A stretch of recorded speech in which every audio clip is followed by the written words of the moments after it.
5 new security weaknesses have been disclosed in Dell BIOS that, if successfully exploited, could lead to code execution on vulnerable systems, joining the likes of firmware vulnerabilities recently uncovered in Inseed Software's Inseed H2O and HP Unified Extensible Firmware Interface, UEFI.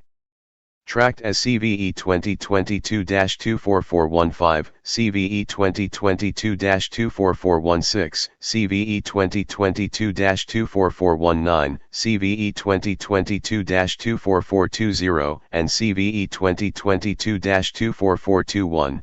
The high-severity vulnerabilities are rated 8.2 out of 10 on the CVSS scoring system.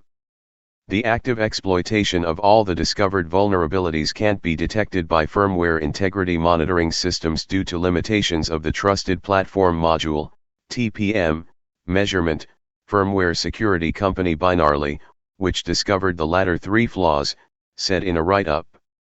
The remote device health attestation solutions will not detect the affected systems due to the design limitations in visibility of the firmware runtime. All the flaws relate to improper input validation vulnerabilities affecting the system management mode, SMM, of the firmware, effectively allowing a local authenticated attacker to leverage the system management interrupt, SMI, to achieve arbitrary code execution.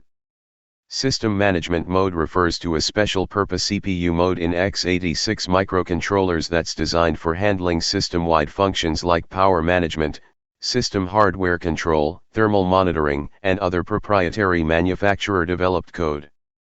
Whenever one of these operations is requested, a non-maskable interrupt, SMI, is invoked at runtime, which executes SMM code installed by the BIOS. Given that SMM code executes at the highest privilege level and is invisible to the underlying operating system, the method makes it ripe for abuse to deploy persistent firmware implants. A number of Dell products, including Alienware, Inspiron, Vostro line UPS, and Edge Gateway 3000 series, are impacted, with the Texas-headquartered PC manufacturer recommending customers to upgrade their BIOS at the earliest opportunity. The ongoing discovery of these vulnerabilities demonstrate what we describe as repeatable failures around a lack of input sanitation or, in general, insecure coding practices, Binarly researchers said.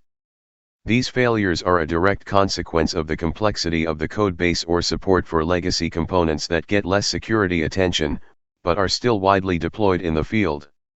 In many cases, the same vulnerability can be fixed over multiple iterations, and still, the complexity of the attack surface leaves open gaps for malicious exploitation.